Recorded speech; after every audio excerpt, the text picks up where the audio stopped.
Awali aktivitas dan pelayanan Anda melalui renungan pagi menjadi putra dan putri Allah. Terdengar panggilan Roh untuk mengangkat salib, dan mereka yang mengangkat salib akan menemukan bahwa salib mengangkat mereka.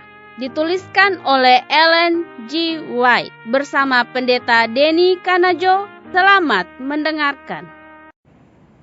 Shalom, salam sejahtera untuk para pendengar dimanapun Anda berada saat ini. Kita berjumpa kembali dalam mendengarkan firman Tuhan melalui audio renungan pagi pada tanggal 17 Februari 2021 dengan judul Kita Mengasihi Hukum-Hukum Allah Lebih Daripada Emas. Sebelum kita melanjutkan bacaan renungan kita saat ini, saya mengajak untuk kita berdoa.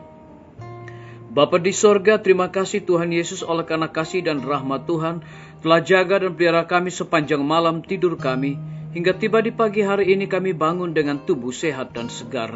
Sebelum kami melakukan tugas, aktivitas, dan pelayanan kami sepanjang hari ini, kami rindu untuk merenungkan kebenaran firman Tuhan. Berbicaralah melalui hamba pada saat ini, karena kami siap untuk mendengarkannya. Ampuni kami Tuhan, karena kami sudah berdoa hanya di dalam nama Tuhan Yesus dan Juru Selamat kami. Amin. Ayat inti kita terambil di dalam Mazmur 119 ayat yang ke-127. Demikian firman Tuhan. Itulah sebabnya aku mencintai perintah-perintahmu lebih daripada emas, bahkan daripada emas tua. Mari kita ikuti penjelasannya. Pada hari-hari yang penuh bahaya ini, apakah kita akan tunjukkan kurang penyerahan kepada kebenaran Allah dan kurang hubungan yang bersemangat kepada hukumnya? Lebih daripada tahun yang sudah-sudah, justru keadaan hal-hal yang dikatakan Kristus akan terjadi sebelum kedatangannya yang kedua kali dalam kuasa dan kemuliaan sudah terjadi sekarang ini. Keadaan berdosa yang merajalela cenderung melumpuhkan, bahkan membinasakan iman dan peribadatan yang benar. Tetapi justru itulah waktunya di mana emas, keikhlasan umat Kristen, akan bercahaya paling cemerlang, bertentangan dengan sikap munafik dan korupsi. Sekaranglah waktunya bagi umat pilihan Kristus untuk menunjukkan penyerahan mereka kepada pekerjaannya. Waktunya bagi semua pengikutnya untuk memberikan kesaksian yang paling mulia bagi Tuhan oleh berdiri teguh melawan arus kejahatan yang merajalela.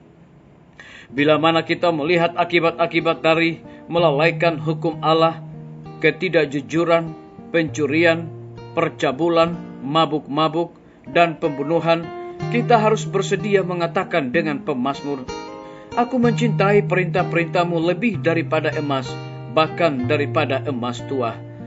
Dan orang yang berpegang padanya mendapat upah yang besar. Kalau hukum ilahi itu dikesampingkan, kemelaratan yang paling besar dan diakibatkannya baik kepada para keluarga maupun kepada masyarakat.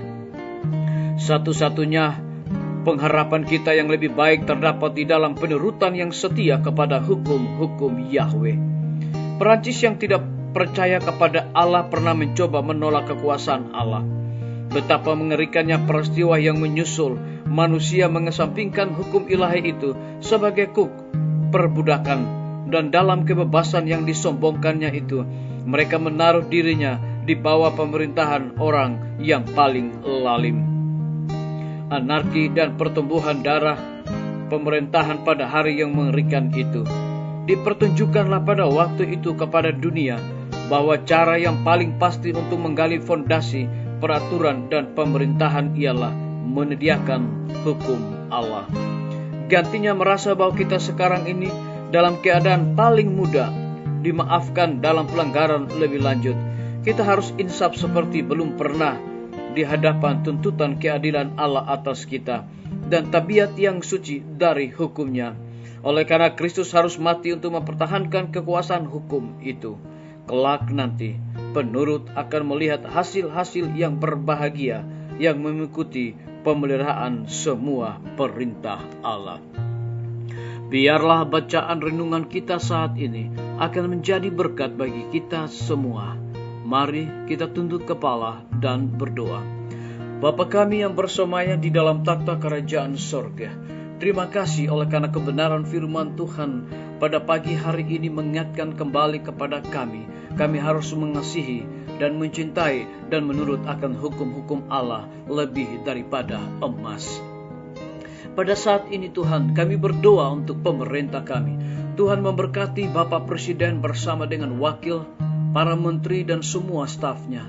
Hikmat dan pengetahuan sorga sangat mereka butuhkan di tengah-tengah menjalankan akan roda pemerintahan pada saat pandemi dan juga bencana alam, gempa bumi, banjir, longsor, dan juga gejolak-gejolak yang terjadi saat sekarang ini. Kami memohon hikmat dan pengetahuan sorga, dedikasi Tuhan curahkan kepada mereka, agar dapat menjalankan roda pemerintahan boleh sesuai dengan amanat dan titah Tuhan. Dan lebih daripada itu, mereka dapat menyelesaikan setiap masalah persoalan yang terjadi saat sekarang ini tepat pada waktunya. Kami teringat para tim medis, Tuhan berkati dokter, perawat, bidan, dan semua para pekerja kesehatan yang ada di setiap rumah sakit, puskesmas yang ada di Indonesia. Tuhan lindungi, pelihara mereka, karena mereka akan memberikan pelayanan yang terbaik di tengah-tengah pandemi saat ini. Oleh sebab itu kiranya berkat dan kasih sayang Tuhan selalu menyertai mereka senantiasa. Kami menyerahkan semua guru-guru, kepala sekolah dan semua anak siswa ke dalam tangan kasih dan rahmat Tuhan. Di tengah-tengah pandemi ini mereka harus belajar dari rumah. Walaupun mereka mengalami berbagai macam masalah dan kendala, tapi kami percaya rahmat Tuhan besar bagi kehidupan dan pelayanan mereka. Kami menyerahkan pimpinan-pimpinan gereja Tuhan, dari tingkat yang tertinggi sampai kepada gembala jemaat di setiap mata jemaat. Curahkanlah kuasa Roh Kudus-Mu kepada umat-umat Tuhan dan juga para gembala di dalam pelayanan mereka. TNI, Polri, PNS, wira swasta, petani, pedagang, nelayan, tukang grab, dan saudara-saudara kami yang ada di dalam penjara. Mereka sangat membutuhkan pertolongan kuasa Tuhan dan cukupkan kebutuhan mereka. Lebih daripada itu, hikmat dan pengetahuan sorga juga mereka miliki dari Tuhan untuk menjalankan segala tugas dan tanggung jawab mereka. Kami juga berdoa untuk para pendengar yang setia saat ini dimanapun mereka berada, yang berulang tahun. Dengan bertambahnya usia yang Tuhan berikan bagi hidup mereka, mereka selalu bersyukur dan melayani Tuhan senantiasa. Terima kasih Tuhan Yesus, dengarlah doa kami Bapa, dan mau mengampuni segala dosa kami, karena kami sudah berdoa hanya di dalam nama Tuhan Yesus dan Juru Selamat kami. Amin. Sampai jumpa. Tuhan Yesus memberkati kita semua.